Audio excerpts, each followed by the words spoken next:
Hello friends, today we are going to discuss another very important topic and it is charging of tRNA. Charging of tRNA जिसे हम loading of tRNA भी कहते हैं, ये एक ऐसी प्रोसेस है जिसमें अमीनो एसिड को tRNA बाइंड करके ट्रांसलेशन की साइट यानी कि राइबोसोम तक पहुंचाने का काम करते हैं। पिछले वीडियोस में हम लोग प्रोटीन सिंथेसिस के डिफरेंट एस्पेक्ट्स को डिस्कस कर रहे हैं, जिसमें सबसे पहले हमने ये देखा कि ट्रांसक्रिप्शन किस तरीके से होता है। तो ट्रांसक्रिप्शन का मतलब क्या था बच्चों, जिसमें हम डीएनए से एमआरएनए बना देते हैं।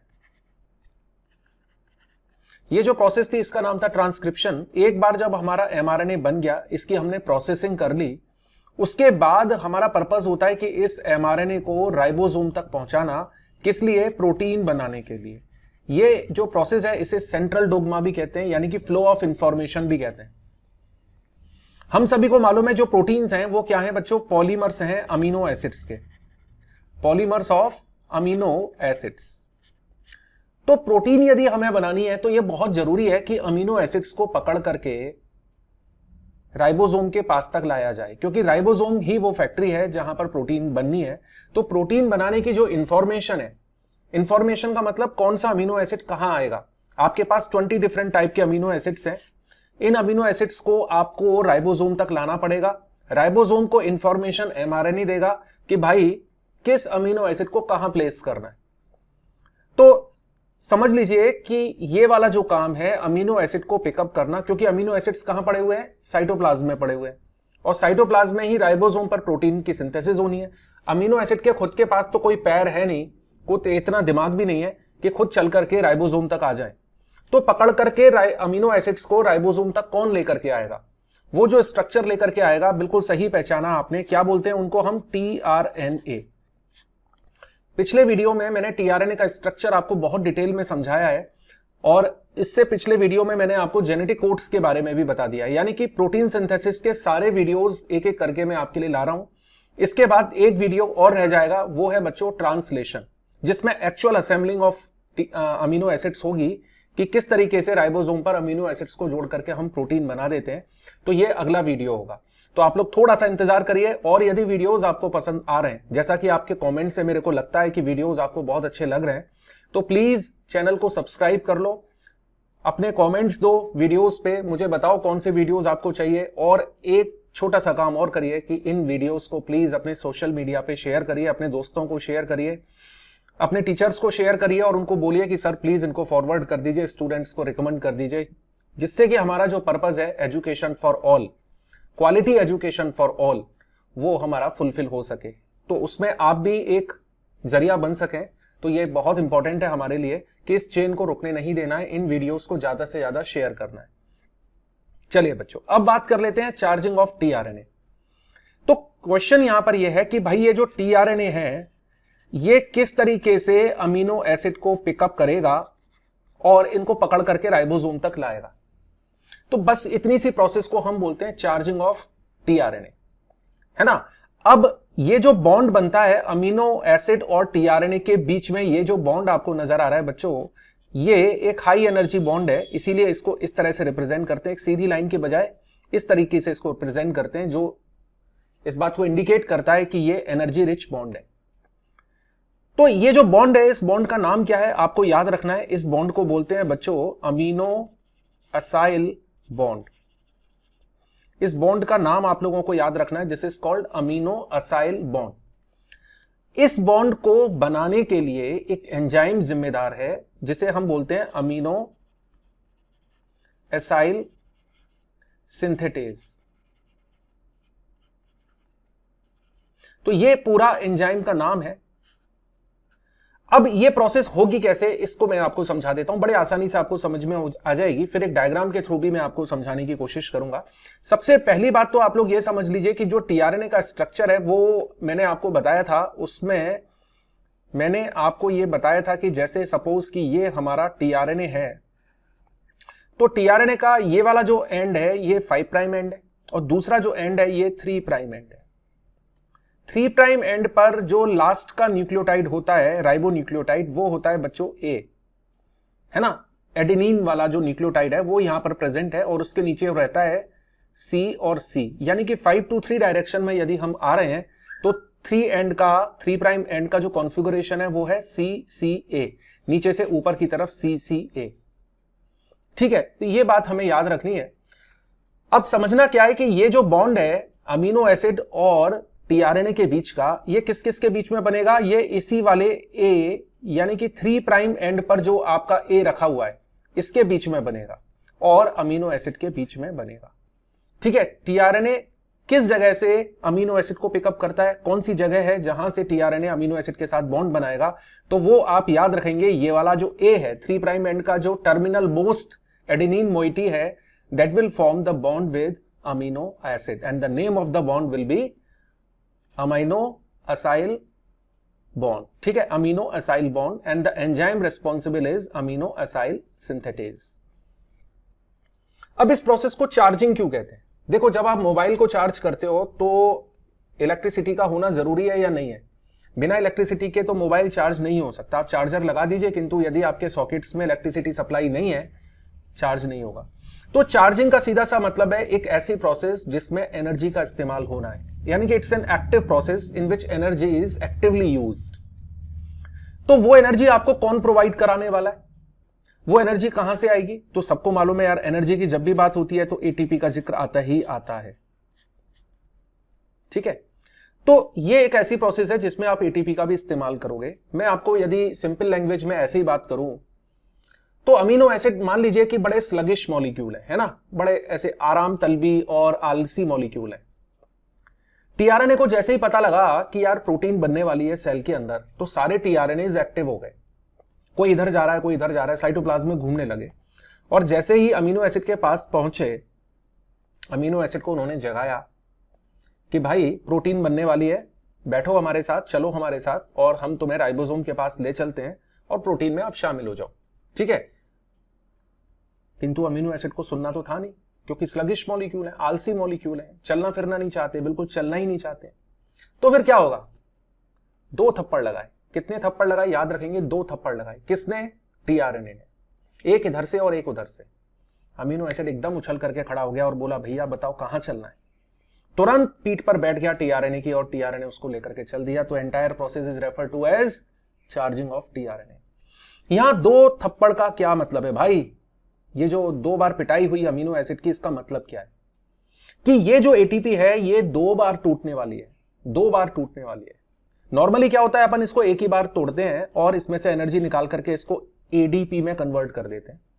किंतु इस पर्टिकुलर प्रोसेस में एटीपी के 2 बॉन्ड्स टूटेंगे, दोनों जो हाई एनर्जी बॉन्ड्स हैं। एक एटीपी में कितने हाई एनर्जी बॉन्ड्स होते हैं? 2, दोनों टूट जाएंगे और ये एटीपी किस में कन्वर्ट हो जाएगी? एएमपी में।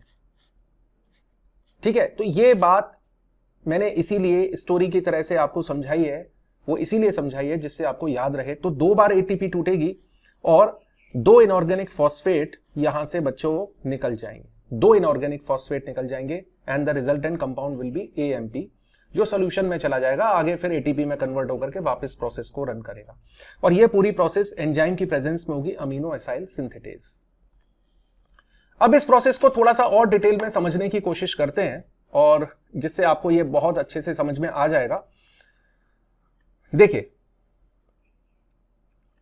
यहां पे क्या होता है बच्चों, सबसे पहले ये है आपका अमीनो एसिड।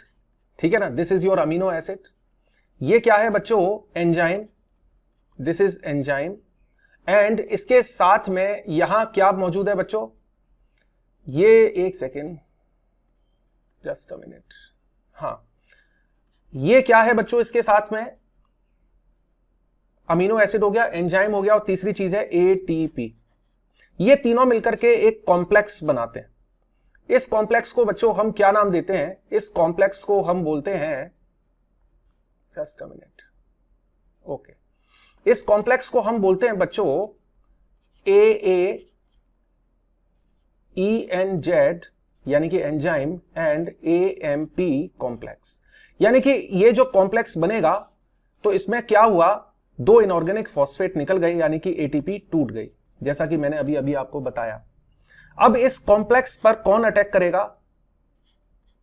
टीआरएनए। और टीआरएनए इस कॉम्प्लेक्स में से अमीनो एसिड को लेकर के निकल जाएगा। तो ये टीआरएनए निकल गया और इसने बॉन्ड बना लिया अमीनो एसिड के साथ। बॉन्ड का नाम ऑलरेडी मैं आपको बता चुका हूं क्या होगा, amino acyl bond. This bond is known as amino acyl bond. Enzyme अपने घर चला जाएगा और एएमपी ये भी सोल्यूशन में चली जाएगी, दोनों अलग हो जाएंगे, इनसे अपने को अब कोई मतलब नहीं है। तो ये बात सारे बच्चों के समझ में आ गई कि नहीं आई, जल्दी से बताइए। तो ये जो कॉम्प्लेक्स बना बच्चों, this complex is very very important, tRNA amino acid complex, और इसी को कहते हैं हम चार्ज्ड टीआरएनए। अब आपको यह भी याद रखना पड़ेगा कि कोई भी टीआरएनए किसी भी अमीनो एसिड को पिकअप नहीं कर सकता, यानी कि एक पर्टिकुलर टीआरएनए एक पर्टिकुलर टाइप के अमीनो एसिड को ही पिकअप करेगा। और ये जो स्पेसिफिसिटी है ये किसकी वजह से होती है, टीआरएनए के एंटीकोडॉन की वजह से होती है। ठीक है, फॉर एग्जाम्पल जैसे ये कोई टीआरएनए है हमारे पास, ये सारी चीजें मैं आपको पिछले वाले वीडियो में बहुत अच्छे से बता चुका हूं, स्ट्रक्चर ऑफ टीआरएनए। आप लोग सर्च करके देख लीजिएगा, यूट्यूब पर अवेलेबल है, तो कोई भी दिक्कत हो तो आप देख सकते हैं इसको। 5 प्राइम 3 प्राइम, और ये मान लीजिए यहां पर एक एंटीकोडॉन है UAC। एंटीकोडॉन को 3 to 5 डायरेक्शन में बोला जाएगा UAC। ये 3 साइड है ना, ये 5 है, तो ऐसे बोलेंगे 3 to 5। तो ये वाला जो टीआरएनए है फॉर एग्जांपल, ये किस अमीनो एसिड को पिकअप करेगा, तो ये आपको पता होना चाहिए। ये किसको पिकअप करेगा बच्चों, ये पिकअप करेगा केवल और केवल मैथ्यूनिन को। शॉर्ट में इसको मैट बोलेंगे। ठीक है, बैक्टीरिया या प्रोकैरियोट के अंदर इसको बोलते हैं एफ मैट, यानी कि फॉर्मुलेटेड मैथ्यूनिन, शॉर्ट में बोलते हैं एफ मैट। यूकैरियोट्स के अंदर सिंपली आपको मैट बोलना है। और ये जो टीआरएनए है इसको बोलते हैं इनिशिएटर टीआरएनए। ये सबसे पहला टीआरएनए है जो ट्रांसलेशन की प्रोसेस को बिगिन भी कराएगा, शुरुआत भी कराएगा। It is also the part of initiation complex. तो नेक्स्ट जो वीडियो होगा जो कि काफी बड़ा होगा ट्रांसलेशन का, उसमें मैं ये सारी की सारी चीजें आप लोगों को डिटेल में समझाऊंगा। तो चैनल को आप सब्सक्राइब कर लीजिए और इंतजार करिए, बहुत जल्दी ये वीडियो आपको मिलेगा। ठीक है, अब ये जो पूरी प्रोसेस हुई है इसको एक डायग्राम की मदद से समझते हैं, जिससे आपको और ज्यादा क्लैरिटी मिलेगी। ये जो डायग्राम अब आपके स्क्रीन पर है ये आपके सारे डाउट्स को क्लियर कर देगा। ये थोड़ा सा मॉलिक्यूलर स्ट्रक्चर है, आपको समझ में आ रहा होगा। ये टीआरएनए का बच्चों 3D स्ट्रक्चर है। ये क्या है आपकी स्क्रीन पर, ये टीआरएनए का, एक सेकेंड, हाँ, टीआरएनए का कैसा स्ट्रक्चर है, टर्शरी स्ट्रक्चर है, 3D स्ट्रक्चर है, फंक्शनल स्ट्रक्चर है, जो कि एल शेप्ड होता है। आपको बताया था मैंने वीडियो में, इन्वर्टेड एल शेप्ड स्ट्रक्चर है। इसका ये जो एंड है ना, ये वाली जो साइड है आप जो देख रहे हैं स्क्रीन पे, ये 3 प्राइम एंड है, और जहां CCA सीक्वेंस आपको नजर आ रहा है, ये CCA सीक्वेंस आपको यहां नजर आ रहा है। तो इसका जो A है, यानी कि एडेनिन वाला जो पार्ट है, एडेनिन वाला राइबोन्यूक्लियोटाइड जो है, उसको यहां पर थोड़ा सा डिटेल में डिस्क्राइब किया गया है। तो इस इतने पोर्शन को जब हम थोड़ा सा डिटेल में देखते हैं तो ये कैसा नजर आएगा आपको। देखिए C की जगह पर है, ये वाला C भी यहां पर आ गया, तो इनको तो हमने डिटेल में नहीं दिखाया है। ये साइटोसिन वाले न्यूक्लियोटाइड्स हैं दोनों, C और C। किंतु ये जो है ये फॉस्फेट ग्रुप है, जो किससे जुड़ा हुआ है, एडेनिन से। ये A वाला जो है ना, इसका हमने डिटेल स्ट्रक्चर यहां पर आपके सामने लिख दिया है। ये एडेनिन वाला न्यूक्लियोटाइड है, जिसके 5 प्राइम एंड से एक फॉस्फेट ग्रुप जुड़ा हुआ है। ठीक है ना, ये तो आप लोग जानते हो, ये तो कोई ऐसी खास चीज नहीं है। ठीक है, अब समझने वाली बात यह है कि एडेनिन का जो थर्ड वाला कार्बन है, ये वाला जो थर्ड कार्बन है जिसको आप देख रहे हैं यहां पे, तो ये थोड़ा सा इसको जूम कर लेते हैं, थोड़ा सा आपको अच्छे से समझ में आएगा। यस, तो ये वाला जो थर्ड कार्बन है, इस कार्बन पर एक OH ग्रुप हुआ करता था। इस OH ग्रुप के साथ कौन रिएक्ट करेगा बच्चों, अमीनो एसिड का कार्बोक्सिलिक ग्रुप। अमीनो एसिड का जो कार्बोक्सिलिक ग्रुप था उसका स्ट्रक्चर आप सबको मालूम है क्या होता है, इस तरीके से होता है ना, COOH ये होता है ना, और बाकी का पार्ट ये अमीनो एसिड का है ही, जिसको हम यहां पर आपको शो कर दिया गया है।